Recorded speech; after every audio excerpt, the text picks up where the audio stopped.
Hey everyone, it is my pleasure to welcome you to another season of Sagacity. In this new episode, I have with me Julian Hettihewa. Julian is a Ph.D. candidate at the University of Bonn from Germany. And Julian's Ph.D. is focusing on international law. Julian, it's great to have you here. Welcome.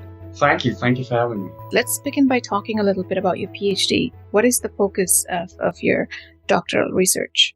So I did a PhD in law, or more specifically international law, and even more specifically on the relationship between youth and international law, in a nutshell.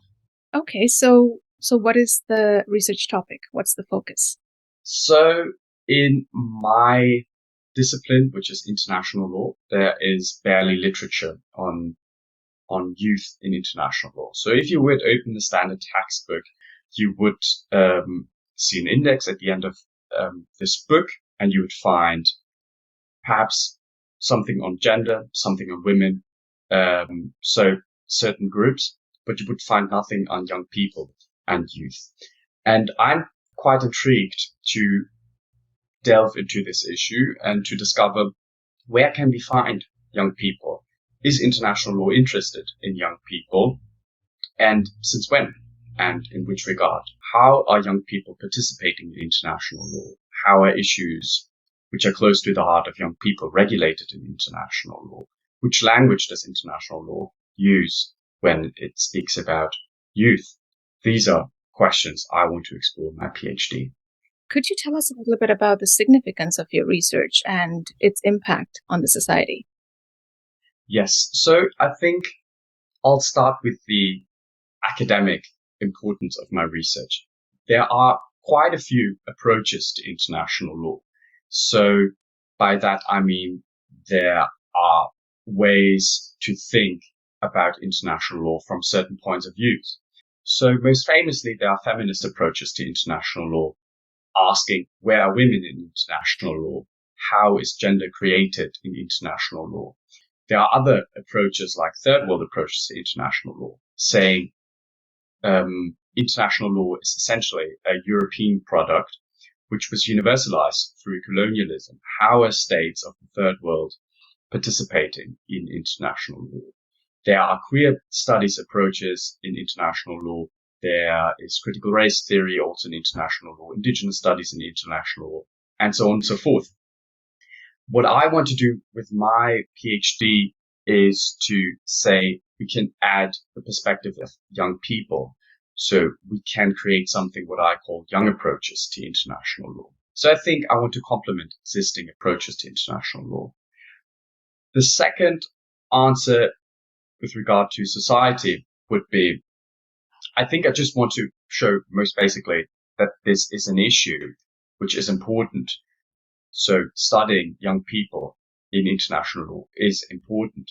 I want to scrutinize the work of institutions because there are plenty of international legal institutions or international organizations which engage with young people. So the WHO, the World Health Organization, for instance, has a youth advisory board. The UN General Secretary has a youth advisory board on climate change. States have the possibility to send youth delegates to the UN General Assembly. I want to scrutinize these programs and understand what their meaning is and whether they have a specific value. And perhaps on a very individual level, what I want to do is perhaps to show that we should challenge internalization of certain values. So if you're a young person and you get told, oh, this is only a phase where you're currently in, or, oh, you need to grow out of this, or when you're older, you will understand this. I think such claims should be challenged, or such positions should be challenged, because the experiences of young people matter regardless in which stage they are. So when you say youth, is there an age category that defines youth? Yes, that's a brilliant question. So I want to differentiate between youth and young people. I believe those terms need to be separated. I understand youth as a social construct like gender or race, and I understand young people as natural persons aged 10 to 35. 10 to 35. 10 to 35. Okay, very interesting. And is that an existing definition right now in the UN system? Or? Unfortunately, there is no universal accepted definition of young people. So international law at the moment, we have plenty of documents says youth and young people, that's the same word. And the UN Security Council would say, well, young people are 18 to 29. The UN General Assembly would say, no, 15 to 24. So we have many different definitions. The definition I use, 10 to 35, is very much my own definition, which I created in my PhD. I try to account for the reality that young people in the third world need perhaps longer time to gain something which we connect with adulthood. So, for instance, the African Youth Charter takes as upper limit 35. So I want to account for this. And I also want to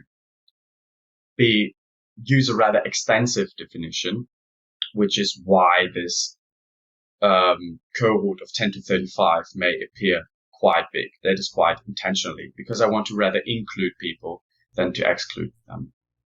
That's what I was thinking. I have come across just a criteria in different fields where youth is defined as, like you said, 16 to 29. And 29 is a common number that I've seen, and I don't know if I agree always. I think if I can add that, it's also important to say that any demarcation of age is essentially arbitrary. We have the same issue in gerontology, for instance, where we say 60 or 65 plus, these are older adults. It's not set in stone. It's not a definition of nature, but those definitions are always created in certain contexts. So, for instance, I believe right now my definition works well for the work I'm doing, but I wouldn't believe that my definition is still relevant in 50 years or now. So it's constantly evolving, and of course there are many different definitions which challenge each other, which makes it exciting. Another question I wanted to ask you, Julian, about your research is, how is your work on youth and international law connected to the work that you're doing at the Institute of Population Aging at Oxford? Yes, that's quite a funny coincidence. So when I started my research on youth and international law, I couldn't really find literature on this topic. However, what I did find was gerontology and demography. And I searched for institutes around the world which are concerned with the issue of age and which also have place for lawyers. And there, fortunately enough, I discovered the Oxford Institute of Population Aging. And what I wanted to do in my PhD is to perhaps draw on parallels between older adults and young people, and to showcase that ageism not only affects older adults, but maybe is only a concept which can work for young people or for research on young people. And in Oxford then itself, I had the pleasure to discover a library which not only had plenty of books on gerontology, but also next to it, a huge section on youth studies. And that's how I discovered youth studies. Thank you so much for that brief yet detailed description of your work, Julian. I wanted to ask, with a PhD in international law, what array of career paths can one consider? So in Germany, where I'm based, a PhD would be the requirement to remain in academia. So if you want to become a professor in some stage in your life, you need to do something we call habilitation, which is quite a larger PhD. So in order to do that, you would need as a requirement a PhD. You wouldn't need a PhD to become a judge or a prosecutor or an attorney. Could you talk a little bit about your prior involvement in the domain you're currently pursuing a PhD in? I did a law degree in Germany. I was based in Berlin, and I specialized in international law for 1 year at the University of Westminster in London. I was also a student assistant at the Max Planck Institute for Comparative Public Law and International Law with a project called Völkerrechtsblock, so a block on international law. And this was my first experience with law, and especially international law, which I did before my PhD. Okay, and did you have a master's in anything related to your field?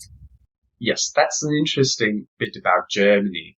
In Germany, we don't have a bachelor-master system with regard to law. So we have a system which revolves around state exams. So after about 4.5 or 5 years, you would write your first state exam. So these are central exams taken on a state level.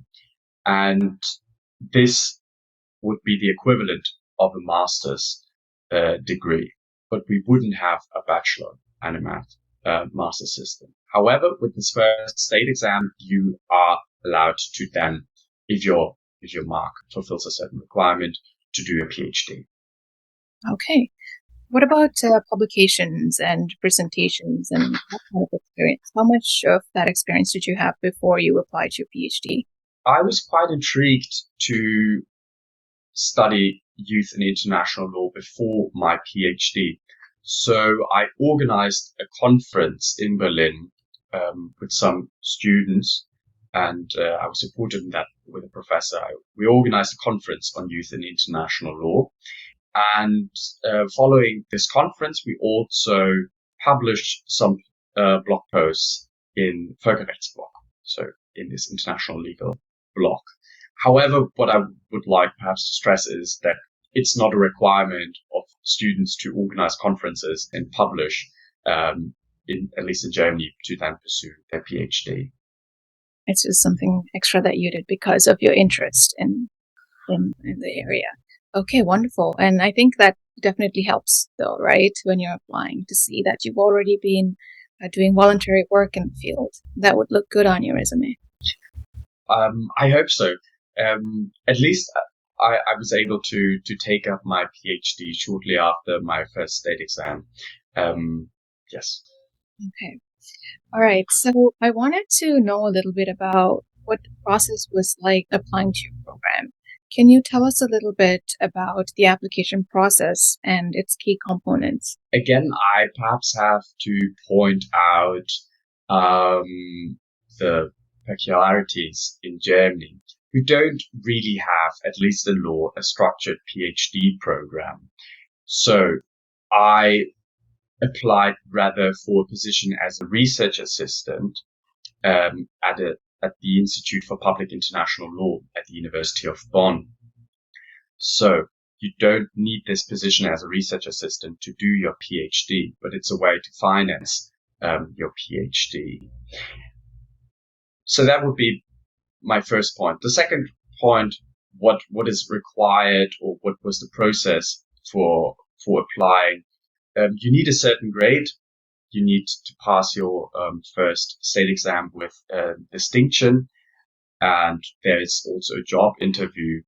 That's more concerned with the job, not the PhD itself. I think it helps if you have a broad idea what you want to research in the next years, but this is not always required. You can also ask a supervisor to assign you a topic. That's possible too.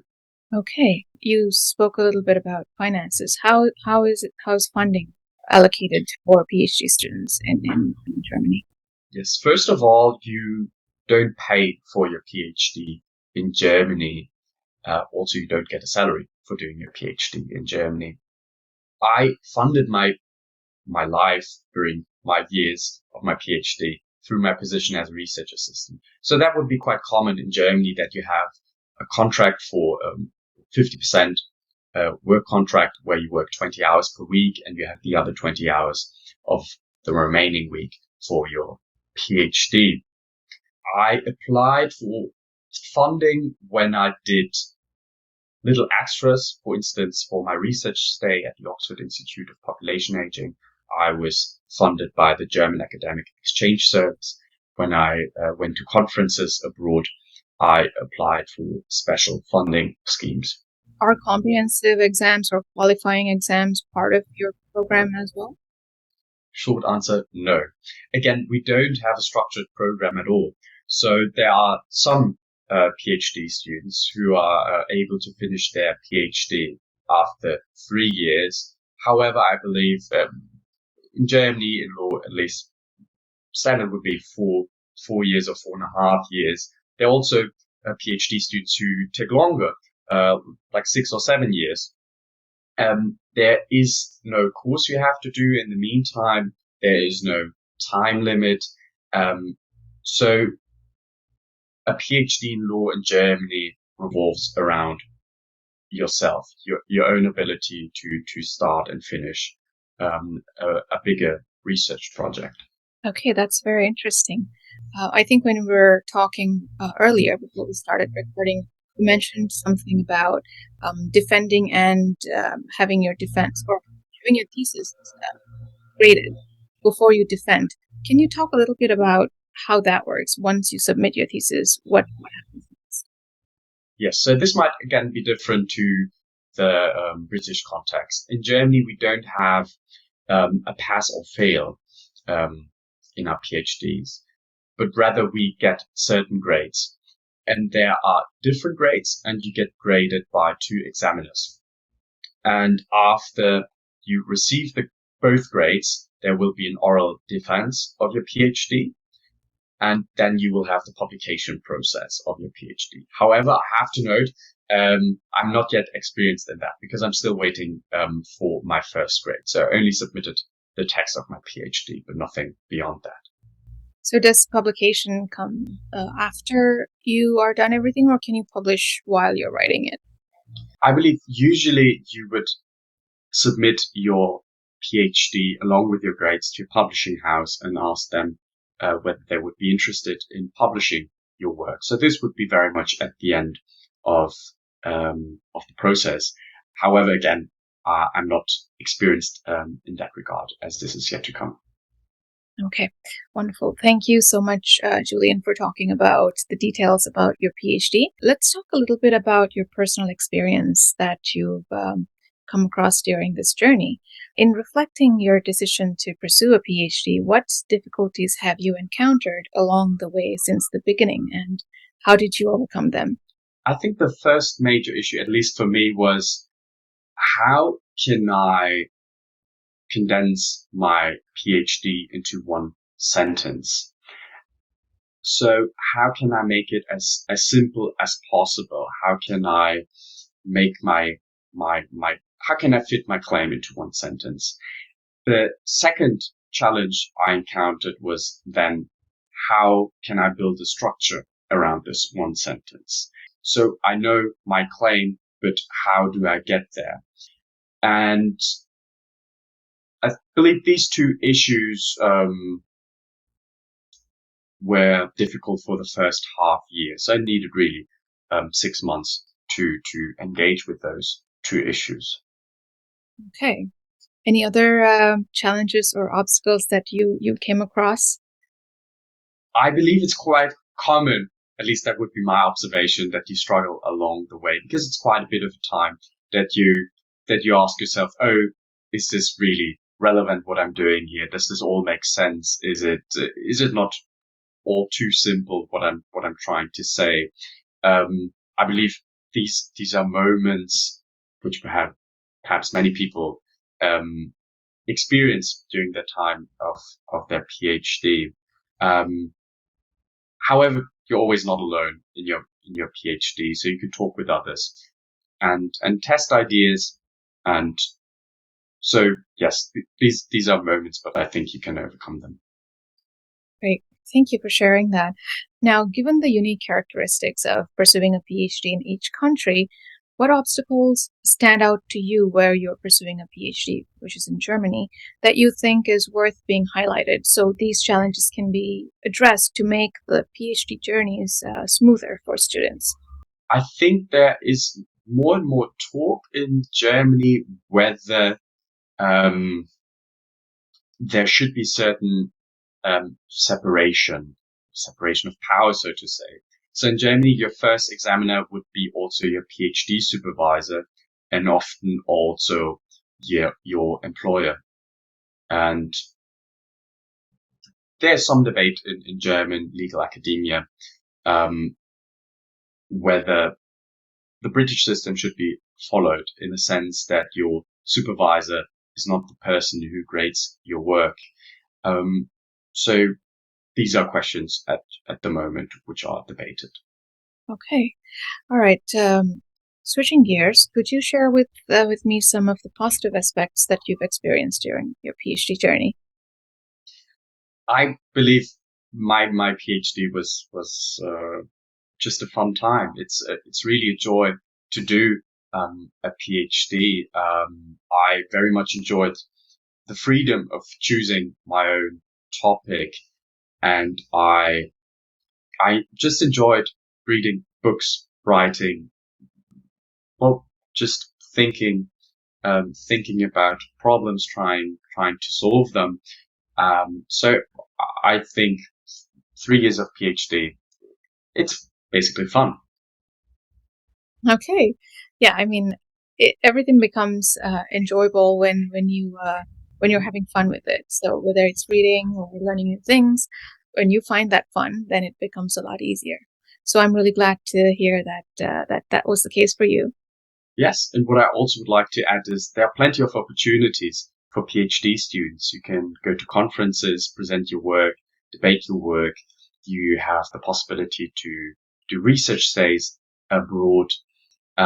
So this is just a time where you have a certain amount of freedom and where you can access certain opportunities. At least in Germany, I'm of course aware that there are many states in the world where there perhaps isn't a lot of funding available for such activities. Let's talk a little bit about existing gaps in your literature. In the context of your research, could you talk a bit about unexplored areas that can be investigated in the next 3 to 5 years by future PhD candidates, perhaps? There is a huge research gap, unfortunately. As I perhaps mentioned earlier, there is basically no literature on youth in international law, or very little literature on youth in international law. So there's so many gaps to fill. I would be curious to find a piece on the actual impact of young people on international law making. I would be interested to read a piece on the notion of youth in perhaps international economic law or in global health law. There are just so many issues which are not addressed in international legal scholarship. So I think there's plenty of opportunity to delve deeper into this issue. Okay, great. Thank you for sharing that with us. Now let's delve into most frequently asked PhD questions. So a lot of people wonder about how to maintain a balance during pursuing a PhD. How do you maintain a balance? Can you share a little bit of insight? I don't know if I'm equipped to answer that question actually, because yes, on the one hand, a PhD is work, but on the other hand,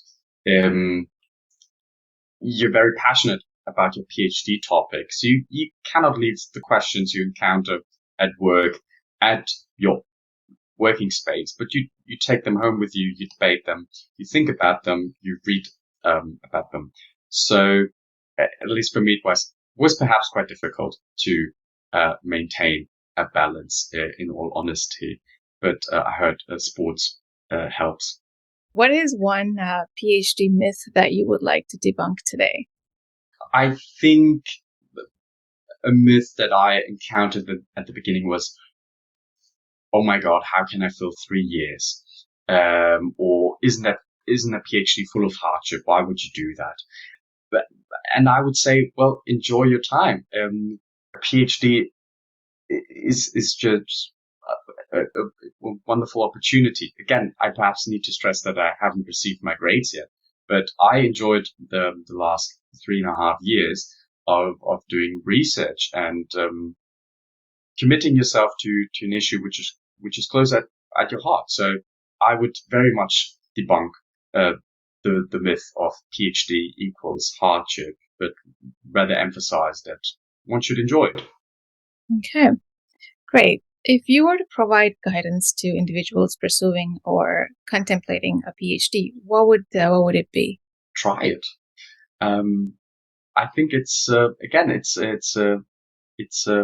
wonderful opportunity. And if you feel passionate about a topic, if you have the feeling that someone should say something about a certain issue, why not try a PhD? You learn a lot, not only about you not only learn something about research tools, but you also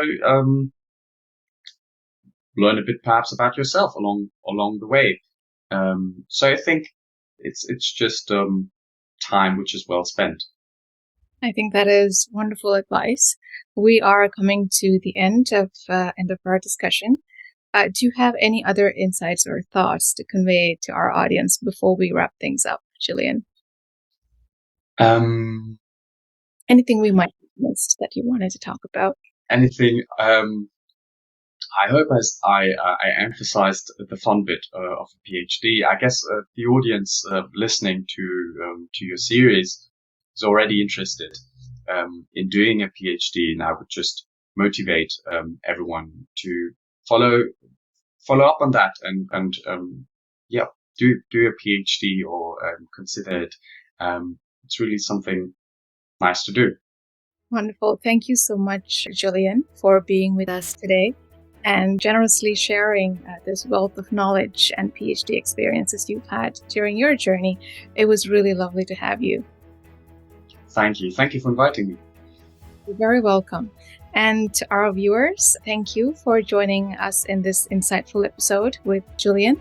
I hope it has added a wealth of knowledge to your understanding about doing a PhD and international law. Until we meet again, take care. Goodbye.